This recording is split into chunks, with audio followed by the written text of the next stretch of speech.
आता अदानी इलेक्ट्रिसिटीची ज्या कंत्राटी कामगार स्थापन झाल्यापासून आम्ही आतापर्यंत फक्त व्यवस्थापनापर्यंत ही विषय करतोय. कारण आम्हाला वाटतं की हे व्यवस्थापन आमचं आहे आणि पहिली मागणी ही आमच्या व्यवस्थापनाला केली पाहिजे. जर ह्या मागणीला जर व्यवस्थापनाने न्याय दिला नाही तर नक्कीच आम्ही मुख्यमंत्री उपमुख्यमंत्र्यांपर्यंत पोहोचणार. आमचा लढा हा कामगार मंत्र्यापर्यंत जाणार आणि आम्ही तिथे दरवाजा ठोकल्याच्या गप्प राहणार नाही.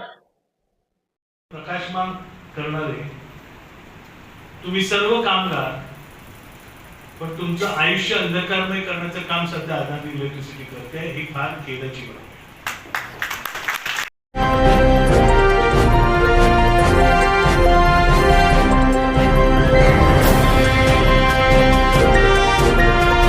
आप देख रहे हैं जस्टिस 24 न्यूज। अदानी इलेक्ट्रिसिटी के 3500 कॉन्ट्रैक्टर कर्मचारियों की गरजती आवाज। अब चाहिए परमानेंसी और इंसाफ। मुंबई सांता क्रूज पूर्व स्थित सीता सिंधु सभागृह में उस वक्त एक भव्य मार्गदर्शन मीटिंग देखने को मिली जब अदानी इलेक्ट्रिसिटी में वर्षों से कॉन्ट्रैक्टर कर्मचारियों के तौर पर काम कर रहे कर्मचारियों ने अपने अधिकारों के लिए एकजुट होकर आवाज उठाई। कार्यक्रम का आयोजन अदानी इलेक्ट्रिसिटी कंट्राटी कामगार संगठन द्वारा किया गया था, जिसमें मार्गदर्शक के रूप में प्रसिद्ध कामगार नेता मितिन तुलस्कर मौजूद रहे। इस मीटिंग में हजारों कर्मचारियों ने भाग लिया और अपनी सालों की समस्या को पूरे जोश और स्पष्टता के साथ सामने रखा। मंच पर मौजूद संगठन के पदाधिकारियों में अध्यक्ष प्रमोद मयेकर, सचिव शंकर तावड़े, खजिनदार विलास जोशी, सह सचिव सुहास विचारे और संथिल कुमार, उपाध्यक्ष प्रहलाद कांसे, राजकुमार सरोज और सचिन केलुस्कर, कार्य प्रमुख विनोद बोराडे, सचिन शिंदे और देवदत्त राणे सहित सदस्य प्रमोद मेठे, बंदोपत केसरकर और संतोष गुरव भी उपस्थित थे। कामगार नेता मिलिंद तुलस्कर ने अपने संबोधन में कहा कि मुंबई उपनगर में करीब 30 लाख उपभोक्ताओं को बिजली अदानी इलेक्ट्रिसिटी मुहैया कराती है और यह काम 3500 कॉन्ट्रैक्टर कर्मचारी पूरी ईमानदारी से अंजाम देते हैं। उन्होंने खुलासा किया कि ये वही कर्मचारी हैं जिन्होंने 20 से 25 सालों से कहें या ऐसे कहें कि बीएसईएस और फिर रिलायंस के समय से लेकर आज तक मुंबई में करीब 8500 सब स्टेशन खड़े किए और बिजली पहुंचाई, लेकिन फिर भी आज तक इन्हें परमानेंट नहीं किया गया। कर्मचारियों ने तंज कसते हुए कहा कि अदानी इलेक्ट्रिसिटी कंपनी ने स्मार्ट बिजनेस मॉडल अपनाते हुए इन सभी कर्मचारियों के ऊपर 100 से ज्यादा कॉन्ट्रैक्टर बैठा दिए हैं, जिससे वो खुद लेबर लॉ से बच सके और सीधे कोई जिम्मेदारी ना ले। वहीं जब किसी कर्मचारी को करंट लगने से जान भी चली जाती है तो कोई पूछने वाला नहीं होता। उन्होंने यह भी बताया कि पहले बीएसईएस और रिलायंस के समय परमानेंसी, ग्रेचुइटी, प्रमोशन और सुरक्षा जैसी सुविधाएं मिलती थी, लेकिन अदानी इलेक्ट्रिसिटी के आने के बाद सब बंद कर दिया गया। अब ना तो पीएफ है, न ही मेडिकल कवर या एक्सीडेंटल बीमा, सिर्फ ठेका ठेका और ठेका। संगठन के सह सचिव सुहास विचारे ने पत्रकारों से बातचीत करते हुए कहा कि हमने स्वाइन फ्लू, 26 जुलाई की बाढ़ और यहाँ तक कि कोरोना जैसे महामारी में अपनी जान की परवाह किए बिना बिजली आपूर्ति को बनाए रखा। अस्पतालों में जानें बची तो डॉक्टरों को कोरोना वॉरियर कहा गया, इतना तक कि सफाई कर्मचारी को भी कोरोना वॉरियर कहा गया, लेकिन हमें न कोई सराहना मिली, न सम्मान और न ही तनख्वाह में कोई इजाफा। उल्टा हमें निकालने के लिए नए कानून बना दिए गए। सभा में साफ कहा गया कि यह लड़ाई अभी अदानी इलेक्ट्रिसिटी कंपनी के खिलाफ नहीं है, बल्कि सिर्फ कर्मचारियों की मांगों को उनके उच्च अधिकारियों तक पहुंचाने के लिए है। लेकिन अगर मांगे नहीं सुनी गई तो अगला कदम मुख्यमंत्री तक आवाज पहुंचाने का होगा। आंदोलन अभी सौम्य है, लेकिन अनदेखी हुई तो यह सड़कों पर भी गूंजेगा। कर्मचारियों की सीधी मांग है, हमें परमानेंसी चाहिए, पीएफ और ग्रेचुइटी चालू हो, एक्सीडेंटल कवर और सेफ्टी दी जाए और 20 से 25 सालों की मेहनत के बदले प्रमोशन का भी हक मिले। सिर्फ कॉन्ट्रैक्टर का पैसा बढ़े और कर्मचारी वहीं के वहीं रहे, अब ये चलने वाला नहीं है। यह मीटिंग सिर्फ एक सभा नहीं थी, यह उन गुमनाम बिजली वीरों की आवाज थी जिन्होंने वर्षों तक मुंबई को रोशन रखा और आज अपने भविष्य की रोशनी मांग रहे हैं। अब आइए देखते हैं जस्टिस 24 न्यूज पर इस सभा में उपस्थित लोगों ने इस मामले में क्या कुछ कहा। पत्रकार विजय सिंह की रिपोर्ट में। सर, आप अपना परिचय दीजिए हमारे दर्शकों को और क्या तकलीफ है हमारे देखने वाले दर्शकों को, तकलीफ जरा बताइए। मेरा नाम मिलिंद तुलस्कर है, मिलिंद तुलस्कर। मैं कई सालों से कामगार क्षेत्र में ही काम कर रहा हूँ और साथ साथ मेरी कई पॉलिटिकल एक्टिविटी भी चलती है। और मैं भारतीय जनता पार्टी का वास्तव में मुंबई के म्हाडा सेल का अध्यक्ष हूँ और भारतीय जनता पार्टी से जुड़े हुए कामगार संगठनों का भी मैं कार्यकर्ता करके उनका पदाधिकारी करके काम कर रहा हूँ। और मैंने पूरे मेरे 40 साल की ज़िंदगी में कई कामगार संगठनों का नेतृत्व किया है। और उसी को देखते हुए जब ये मुंबई के जो हमारे अदानी इलेक्ट्रिसिटी के कंट्राक्टर कर्मचारियों ने जो संगठन बनाया और संगठन बनाने के बाद वो मेरे पास आए और उन्होंने कहा कि हमको मार्गदर्शन करिए, उस मार्गदर्शक के रूप में आज मैं यहाँ पर आया। और मैंने जब इनकी समस्याओं को देखा तो उनको उस समस्याओं का हल निकालने के लिए सबसे पहले तो आपके चैनल की तरफ से जो हम ये बताना चाहेंगे कि मुंबई सबर्बन में जो 30 लाख अदानी इलेक्ट्रिसिटी के ग्राहक हैं, उन ग्राहकों को सेवा देने वाले जो हमारे 3,500 कंट्राक्टदार कर्मचारी हैं, जो कंट्राक्टदार कर्मचारी है 3,500, उन लोगों की समस्याओं को लेकर आज ये कार्यक्रम हो रहा है। जो 35 लाख सेवा धारकों को सेवा देने का काम ये सभी कर्मचारी कर रहे हैं अलग अलग तरीके से। कुछ परमानेंट कर्मचारी भी इसमें काम करते हैं, लेकिन आज की समस्या ये थी कि 20 साल से ये इलेक्ट्रिसिटी जैसे BSES था, उसके बाद में रिलायंस एनर्जी था, अभी अदानी इलेक्ट्रिसिटी आया। 20-25 सालों से जिन लोगों ने पूरी ये 8,500 सबस्टेशन खड़ा करने के लिए, 176 रिसीविंग स्टेशन खड़ा करने के लिए जिन्होंने अपनी पूरी जिंदगी दी, आज वो अपने परमानेंसी से वंचित है।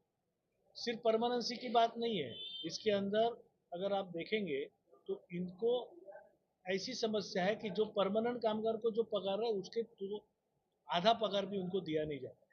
मतलब एक जगह पर जिन्होंने मेहनत की वो वहीं पर पड़े हुए हैं और कोई डायरेक्ट लोग आकर भी उधर परमानेंसी के नाम पर अपनी पगार लेके जा रहे ज़्यादा। ये समस्या सिर्फ पगार की नहीं है, ये समस्या है इनके पूरे चरित्र की, इनके पूरे भविष्य की।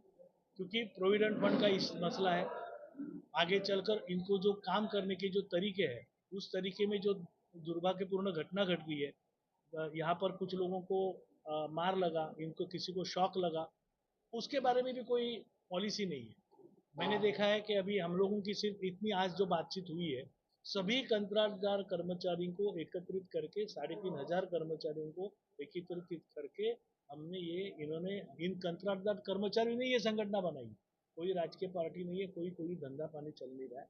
हमारा सिर्फ इतना कहना है कि अडानी इलेक्ट्रिसिटी के जो सभी मैनेजमेंट है, हमको इतना ही है कि जो परमानेंसी की पॉलिसी पिछले साल BSES के वक्त जो थी, रिलायंस के वक्त थी, जो 10-10 साल कर्मचारी होने के बाद उनको परमानेंट करने की एक पॉलिसी तय हुई थी। वैकेंसी जैसे क्रिएट होती है तो कंट्राक्टी कामगार परमानेंट होता था, उसको वापस लागू किया जाए। तब तक अगर आप उनको परमानेंट नहीं कर पा रहे, तब तक जो कामगारों को समान काम समान वेतन के हिसाब से वेतन दिया जाए, कर्मचारियों को सेफ्टी प्रदान की जाए, कर्मचारियों को उनके काम के अनुसार उनको श्रेणी दी जाए, कर्मचारियों को उनका प्रमोशन मिलना चाहिए। कंट्राक्टी है इसका मतलब ये नहीं कि वो कर्मचारी नहीं है आपका, आप डायरेक्ट एम्प्लॉयर आप ही हो। अडानी इलेक्ट्रिसिटी कंपनी ही इनकी डायरेक्ट एम्प्लॉयर है और उस कानून के अधिकार के हिसाब से इन लोगों को न्याय देना चाहिए, ये हमारा काम है। आज 3,500 लोगों के लिए 100 इन्होंने कॉन्ट्रैक्टर लगा के रखे, मतलब 100 कॉन्ट्रैक्टर को आज 3,500 लोगों के ऊपर एक कंट्रैक्टदार करके बिठाकर लोगों को नुकसान करने का काम अभी तक हो रहा है। आज हम ये चाह रहे हैं कि आप इतने पैसे कंट्रैक्टदारों को दे रहे, कंट्रैक्टदार फी करके, लेकिन कर्मचारियों को पगार बढ़ाकर देने के लिए जब बात होती है तो आप वो करते नहीं हो। तो हम चाह रहे हैं कि अदानी इलेक्ट्रिसिटी के मैनेजमेंट के साथ हम लोग बात करेंगे, इसके अंदर सुलह करने की बात करेंगे, समझा बुझाकर इसको अच्छे ढंग से लेके जाने का हम लोग काम करेंगे करके आज सोच लिया है। यहाँ पर कोई संघर्ष की भूमिका के लिए कोई कार्यक्रम नहीं हुआ है, ये समझदारी से काम करने के लिए, अभ्यासपूर्ण तरीके से इस संघर्ष को चलाने के लिए। आज आपने देखा होगा उपनगर की जो लोक संख्या है हर महीने बदल रही है। अगर आप देखोगे तो हर उपनगर में, सबर्बन में रोज एक नया सब स्टेशन लगेगा, ऐसी स्थिति आई है। कम से कम 15-20 दिनों में एक सब स्टेशन की मांग की जाती है, क्योंकि नई नई बिल्डिंगें बन रही है, नई नई सोसाइटी बन रही है। और ये पूरा काम ये इलेक्ट्रिसिटी बोर्ड का, इलेक्ट्रिसिटी कंपनी का काम है। और ये सब कौन कर रहा है? तो हमारे कर्मचारी कर रहे हैं, हमारे कामगार कर रहे हैं। और अभी इसके अंदर वेंडर सिस्टम लाकर किसी थर्ड पार्टी को वेंडर का काम देकर हमारे कर्मचारियों का काम खींच के लेने का काम हो रहा है, जिसके अंदर सेफ्टी को भी दाव पर लगाने का कई अंश तक काम होता है। ऐसा हम लोग अभ्यास करने वाले कि भाई जब महाराष्ट्र गवर्नमेंट ने BACS को प्राइवेटाइज किया रिलायंस के लिए, रिलायंस कंपनी को लिया गया अदानी के ने, अगर कोई कानून इलेक्ट्रिसिटी डिस्ट्रीब्यूशन का जो कानून है उसको ताक पर रखकर उसको अगर वायलेशन अगर किया जाता होगा तो उसके ऊपर हमको समझकर ये बात रखनी है। और हम ये चाह रहे, हमें कोई युद्ध नहीं छेड़ना है, हमें सिर्फ इतना कहना है, जिन कर्मचारियों ने पिछले 25 साल अपनी जिंदगी के अपने भविष्य के लिए दिए थे, उनको उनका भविष्य ठीक ढंग से मिलना चाहिए, उनको परमानेंसी मिलनी चाहिए, उनको समान काम समान वेतन के हिसाब से काम उनका वेतन मिलना चाहिए, उनके प्रमोशंस मिलने चाहिए, उनका कॉम्पिशनल अपॉइंटमेंट होनी चाहिए, उनका ग्रेचुटी मिलना चाहिए और उनका आगे का पेंशन, ये जो सिस्टम है वो सिस्टम एट प्लेस होनी चाहिए। इसके लिए आज की मीटिंग। सर आप अपना परिचय बताइए और क्या समस्या है यहाँ पे? मैं प्रमोद शांताराम मयेकर, अदानी इलेक्ट्रिसिटी कंत्राटी कामगार हूँ। ये अदानी इलेक्ट्रिसिटी कामगार संगठन का अध्यक्ष हूँ और हम लोग 15 साल के ऊपर मतलब 30 साल तक हम लोग ये कंपनी में, पहले की BACS, बाद में रिलायंस एनर्जी, अभी की अदानी इलेक्ट्रिसिटी। हम लोग सर कंत्राटी कामगार काम करते हैं, तभी हम लोग को ख्वाहिश रहता है कि हम लोग आगे प्रमोशन मिलना चाहिए। आज हम लोगों को एक उम्मीद थी कि ये जो हम लोगों का जो प्रमोशन परमानेंट होना चाहिए था वो हुआ नहीं है। कामगार लोगों को एक जो दिक्कत है, आज ये बम्बई है, वो बम्बई में घर चलाने के लिए एक अच्छा पगार होना चाहिए। अदानी इलेक्ट्रिसिटी हमारी माँ है, वो माँ को हम लोग अपने कंज्यूमर जो है उनको सेवा करते हैं, वो सेवा में हम लोग कभी भी किधर कम नहीं गिरते सर। वही सेवा करते समय हम लोग का जो थोड़ा सा दुख है वो कंपनी जान के जल्दी से जल्दी सभी भाई लोगों को परमानेंट करना चाहिए, यही हमारी मांग है। आज यहाँ पर ऐसे भी कितने लोग हैं जो कितने वर्षों से यहाँ पर काम कर रहे थे? सर अभी फिलहाल 3500 के आसपास कंत्राट कामगार है, उसमें का बहुत सारा जो जिसको कंपनी में अच्छा काम आता है वो भी ऐसे बहुत सारे 1500 आदमी हैं, उनको वो भी कौन सा भी काम दे सकते हैं और कर सकते भी है। कंपनी ने पॉलिसी लाना चाहिए कि जॉइंटर हो, लाइनमैन हो, हमारे इसमें कोई भी आदमी कम नहीं है, सब कैटेगरी के आदमी हैं, सब प्रांत के हैं और सब पक्ष के आदमी हैं। अलग अलग पक्ष का कार्यकर्ता होके भी हम एक जोड़ होके कंत्राटी कामगार संगठन स्थापन किया है। सबको उम्मीद है कि हमारा रोजी रोटी एक कंपनी ने अच्छी तरफ से करना होना चाहिए, ये हमारी मांग है। आप अपना परिचय देना और यहाँ पर कितने वर्षों से लोग काम कर रहे हैं? 5 साल, 10 साल, 15 साल अदानी इलेक्ट्रिसिटी कंपनी में, और लॉकडाउन में किस तरह जो यहाँ पे स्टाफ जो काम कर रहे हैं किस तरह लोगों ने काम किया, क्या तकलीफ है आप लोगों को? मेरा परिचय है कि मैं अदानी इलेक्ट्रिसिटी कंत्राटी कामगार का सहचिटणीस हूँ और यहाँ कंपनी का एम्प्लॉयज हूँ। ज्यावेळी हे कंत्राटी कामगार हे BACS काळापासून ह्या कंपनीमध्ये कार्यरत आहे। ज्यावेळी BACS ची स्थापना झाली ह्या उपनगरामध्ये वीज पुरवठ्याची, त्यावेळेपासून जे कामगार आहेत, मग हे कामगार आतापर्यंत परमनंट झाले पाहिजे होते, परंतु काही चुकीच्या धोरणामुळे किंवा काही नेत्यांच्या कारणामुळे हे कामगार वंचित राहिले आणि या कामगार अशा अनेक कामगार आहेत जे आजपर्यंत परमनंट झाले पाहिजे। तुम्हाला माहीत आहे की मुंबई उपनगरामध्ये वीज पुरवठा करणारी BACS, नंतर रिलायन्स, नंतर अदानी ही एकमेव कंपनी आहे जी ह्या उपनगरामध्ये वीज चालू राहू म्हणून रात्रंदिवस हे कंत्राटी कामगार, जसे आमच्याकडे परमनंट कामगार आहेत त्याचप्रमाणे कंत्राटी कामगार सुद्धा आहेत, हे कंत्राटी कामगार रात्रंदिवस काम करत असतात। या मुंबईमध्ये तुम्हाला माहीत असेल की स्वाईन फ्लू आला, 26 जुलैसारखा पूर आला, नंतर आता मोठी महामारी म्हणजे कोरोनासारखा मोठा आजार आला। घरातला बाजूवाल्याच्या घरात जात नव्हता अशी परिस्थिती होती, लोक मास्क लावून फिरत होती, घरात बच्चा बाहेर पडत नव्हती, पण आमचा कंत्राटी कामगार रस्त्यावरती उतरला ही वीज चालू राहण्यासाठी। तो गल्ली कोपऱ्यामध्ये, बिल्डिंगमध्ये जिथे जाईल जिथे कंप्लेंट येईल ती कंप्लेंट अटेंड करून ती वीज पुरवठा कशी चालू राहील ह्यासाठी रात्रंदिवस काम करत राहिला। मला वाटतं हे काम करताना आमची काही कर्मचारी हे दगावले सुद्धा आहे. पण मला वाटतं सरकारने अनेक शासनाच्या या कंत्राटी कामगारांना न्याय दिला, पण अदानी इलेक्ट्रिसिटीमध्ये जो कंत्राटी कामगार काम करत होता, त्याला कधी शाबासकीची थाप सुद्धा दिली नाही. मला वाटतं ह्या कामगारावरती अन्याय मोठा झाला. कारण जर ह्या कामगारांनी जर त्या महामारीमध्ये जर ही वीज पुरवठा चालू ठेवला नसता ना, तर हॉस्पिटल चालू राहिले नसते, आणि हॉस्पिटल चालू नाही राहिले असते ना, तर व्हेंटिलेटर चालू नाही राहिले असते. अनेक मानव, अनेक लोक दगावली असती. पण आपल्या कामगारांनी जीवाची पर्वा न करता ह्या लढ्यामध्ये देशाची सेवा केली आहे, आणि देशाची सेवा करणाऱ्या या कामगाराला खरंच न्याय मिळाला पाहिजे. परंतु आम्ही दुर्दैवी आहे, कारण आम्हाला सरकारने तर त्यावेळेच्या बघितलं नाही. पण आताची अदानी इलेक्ट्रिसिटी आमचा कामगारांना काम करायला देत नाही. त्यांचा अनेक जाचक अटी टाकतात आहे. त्यांच्या परमनन्सीचा, त्यांच्या पगारवाढीचा, त्यांच्या समान काम समान वेतन, म्हणजे ह्या हाय पॉवर व्होल्टेज सारख्या सप्लाय कंपनीमध्ये हाय व्होल्टेजमध्ये काम करत असताना परमनंट कामगाराच्या खांद्याला खांदा लावून काम करणारे एक कंत्राटी कामगार असताना त्यांना साधं समान काम समान वेतनाचा अधिकार सुद्धा मिळाला नाही, जो कायद्याने आहे. आणि आम्हाला हा कायद्याने अधिकार मिळालाच पाहिजे, ही आमची मागणी आहे. म्हणून हा लढा आम्ही प्रेमाने, कामगार कंपनीच्या व्यवस्थापनानं प्रेमाने सांगणार या सर्व गोष्टी, की एवढा देशाची सेवा करणाऱ्या कामगाराला तुम्ही तरी न्याय द्या. सरकारने तर आमच्या दुर्लक्ष केलं. आणि माझी आता ह्या इकडनं थेट मुख्यमंत्रीपासून उपमुख्यमंत्रीपासून सरकारला निवेदन आहे, की ह्या कंत्राटी कामगाराला तुमच्या माध्यमांना सुद्धा न्याय द्या. आपने सरकार को लेटर दिया कुछ इसके अदानी आता अदानी इलेक्ट्रिसिटीची ज्या कंत्राटी कामगार स्थापन झाल्यापासून आम्ही आतापर्यंत फक्त व्यवस्थापनापर्यंत हे विषय करतोय.